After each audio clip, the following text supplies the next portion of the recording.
అల్లం గారెలు అంటారు కదా, ప్రసాదానికి మనకి ఇలా గారెలు వేసుకుని ప్రసాదం పెట్టడం ఎలాగో చూపిస్తానండి. గారెలు ఎలా తయారు చేసుకోవాలో చాలా చాలా క్రిస్పీగా వస్తాయి. మీరు బయట కొనుక్కున్న వాటికన్నా కూడా ఇంకా చాలా చాలా బాగుంటుంది. 250 గ్రామ్స్ పోస్తున్నాను.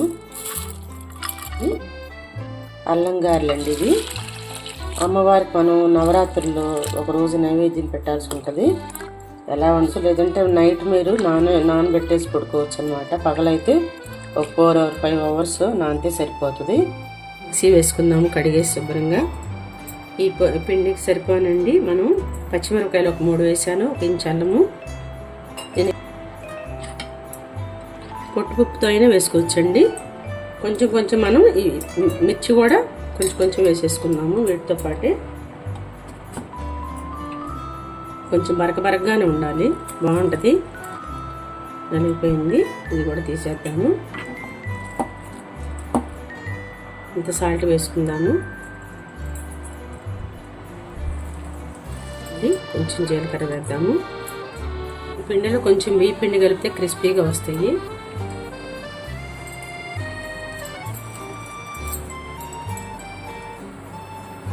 కొంచెం వాటర్ తడి చేసుకుని కవర్కి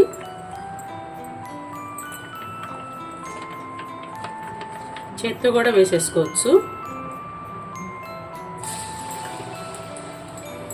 ఇలా చేత్తో కూడా మనం వేసుకోవచ్చు.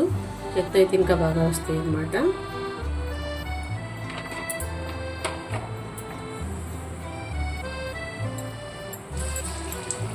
మీడియం ఫ్లేమ్లో పెట్టుకోవాలి మంట. ఇలా చిన్నగా కలిదిప్పుకోవాలన్నమాట.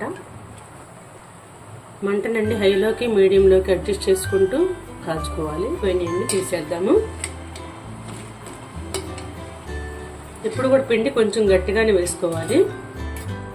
ఇలా చిల్లు ఉన్నవి కూడా వేసి చూపిస్తాను.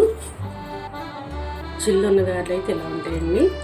ఇలా చేసి వేసుకోవాలన్నమాట. చేతి మీద అయినా వేసుకోవచ్చు, మీరు కవర్ మీద అయినా వేసుకోవచ్చు.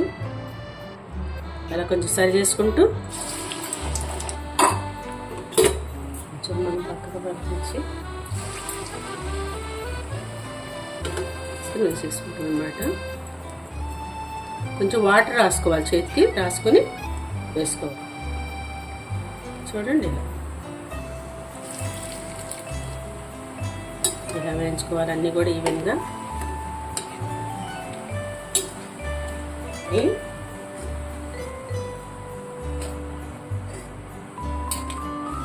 చేతికండి వాటర్ రాసుకుని కొంచెం తీసుకుని మీరు కవర్ మీద అయినా చేసుకోవచ్చు.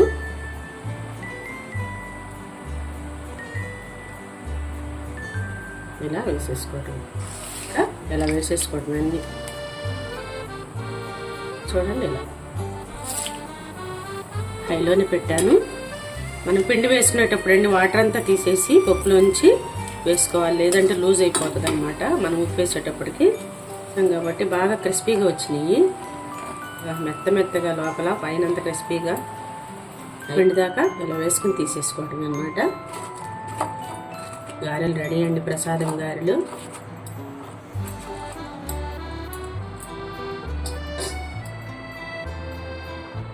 ప్రసాదం గారెలు రెడీ అండి. మీరందరూ కూడా టేస్ట్ చూసి ఎలా ఉందని చెప్పండి. అమ్మవారికి చక్కగా ఈ దసరాకి నైవేద్యంగా పెట్టచ్చు. ఈ గారెలు అనేవి ఈ చట్నీతో, కొబ్బరి చట్నీతో తింటే చాలా చాలా బాగుంటాయి అన్నమాట. మీరందరూ కూడా తయారు చేసి పెట్టుకుని ప్రసాదంగా కామెంట్స్ పెట్టండి అండి. మీకు నచ్చితే అందరికి షేర్ చేయండి. థ్యాంక్ యూ సో మచ్ అండి.